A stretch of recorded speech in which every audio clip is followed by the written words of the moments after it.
Hello, Ruth. It's Hello. great Hello, to be here. Penny. Great to be here talking to you. We met, didn't we, through the Real Democracy Working Group, where we've been working on different education requirements that we feel link to democracy. So I thought it would be very good to hear, really, first of all, Ruth, tell me a little bit about yourself, you know, and in particular your experience as a young refugee coming to this country. Yes, I came to this country on the kinder transport at age 4 with my 7-year-old brother. That was quite a wrench, and without my brother I wouldn't have made it. We came to straight to our first foster family, which unfortunately was a disaster. A vicar and his wife, and she had no children of her own. I guess she was a second marriage. She was much younger and she hadn't a clue about children. And refugee children are not easy to look after because they're so homesick.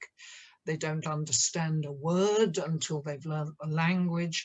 It was very tough going until we were sent to a wonderful Quaker boarding school, which really saved my sanity and probably my brother too.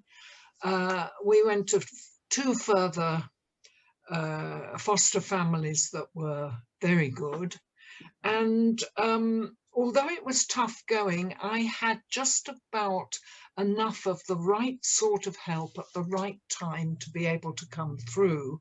Nevertheless, it was 50 years before I could unscramble my identity and find who I really am.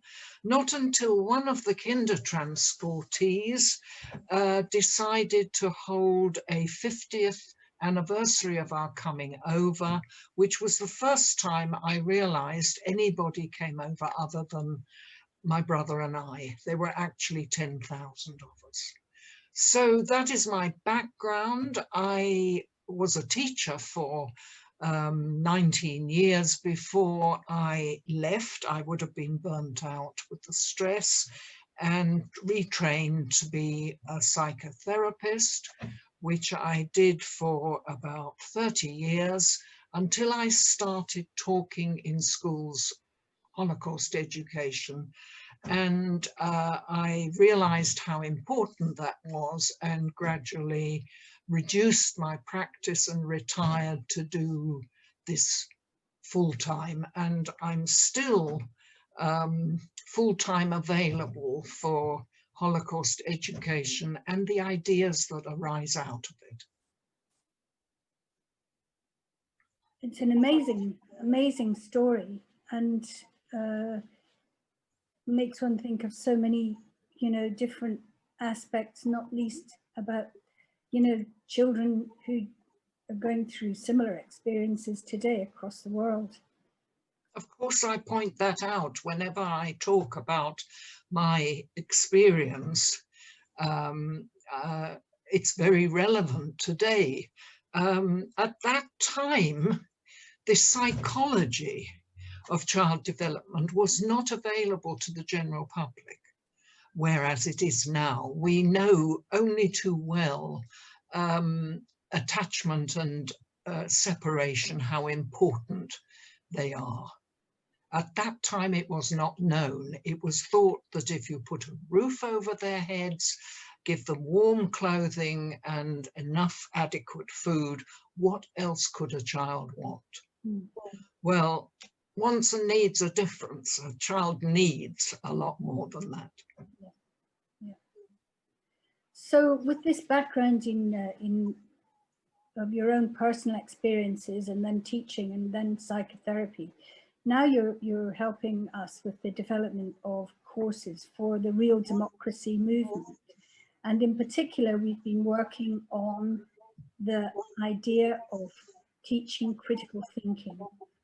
Why do you think that really matters? Well, you only have to look around at the poor quality of our leaders today. Our education system currently is simply not equipping our young people with the actual real world they're going out into. The world has changed so much. It's a very different world to the world that most parents and teachers went out into. And to a large extent, they're still fixed on that. They haven't been able to move with the times, and nor has our education system, which is totally focused on getting children trained to pass exams, to be good workers, good voters, and it doesn't equip them to think for themselves. And we need a generation of young people who will actively take part in being citizens to renew our democracy, which I feel not enough people take seriously. Not enough people do anything other than vote and complain and do nothing and be bystanders to all the atrocities that are happening, and we know all about it. We can't pretend we don't know.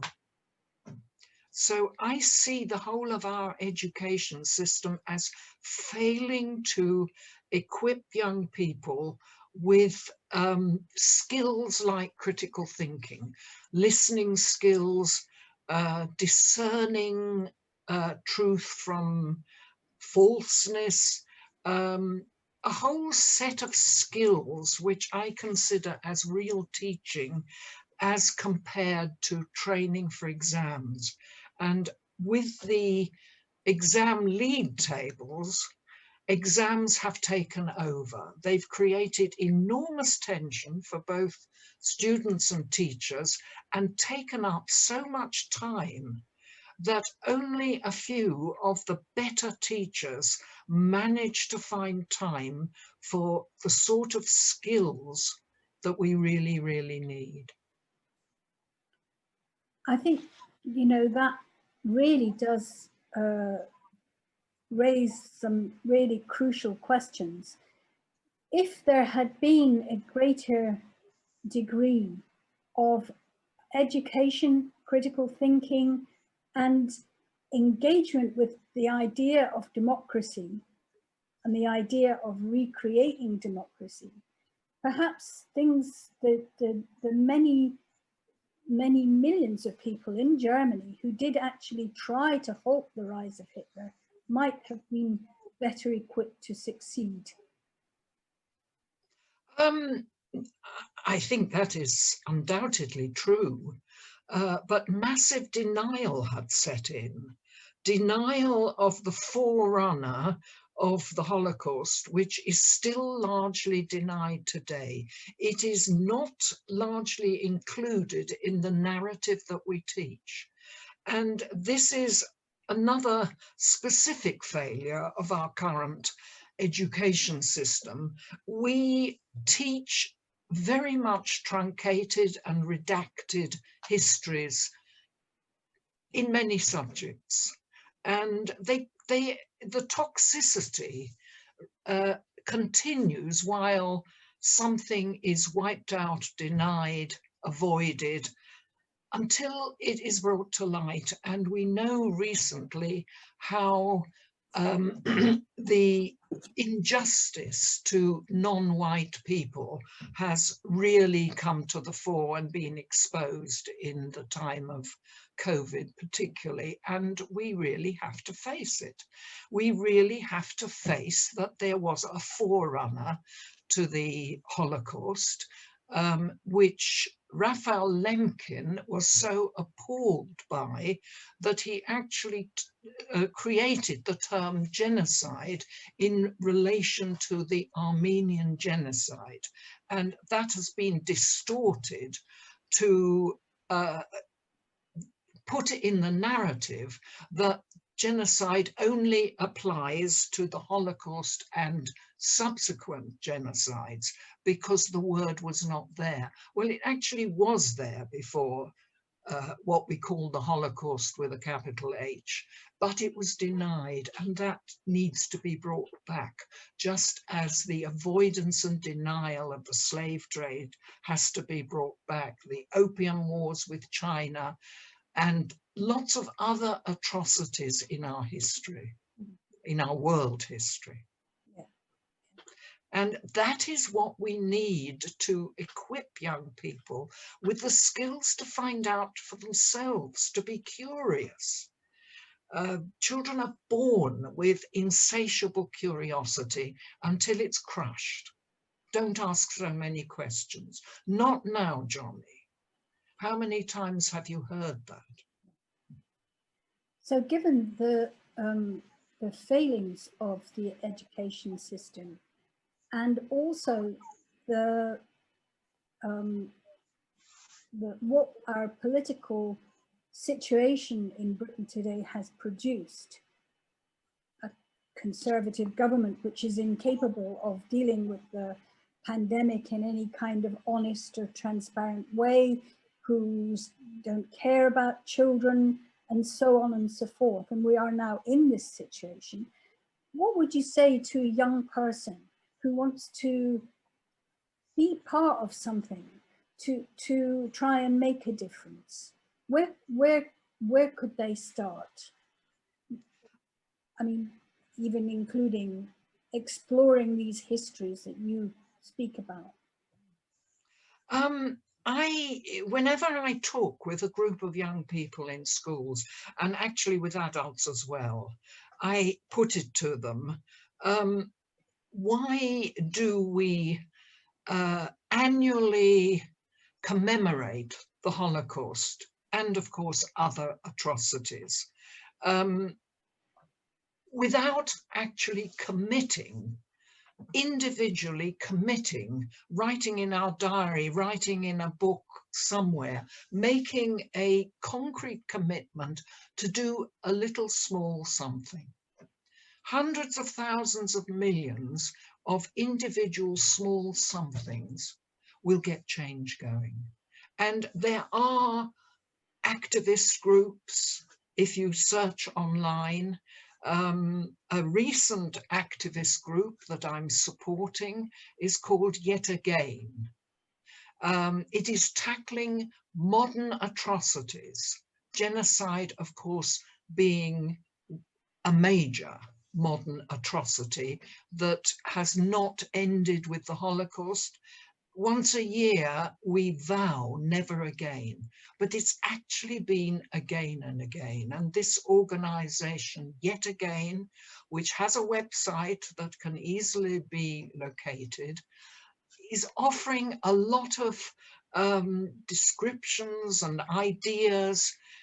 I firmly think that if enough people get together in small enough groups to really share their experience and their ideas, solutions will emerge. I do not have any answers, but I am convinced that they will arise if people take atrocities or issues seriously and share their experiences and ideas. I mean, it's so simple, jaw instead of war. I challenge young people to do a sort of arithmetic task and make an informed guess about what is wasted. Material resources and human resources wasted on weapons of war, smashing each other up. Get a total sum and then start thinking what else we could have put it to. And the answer in my mind is education.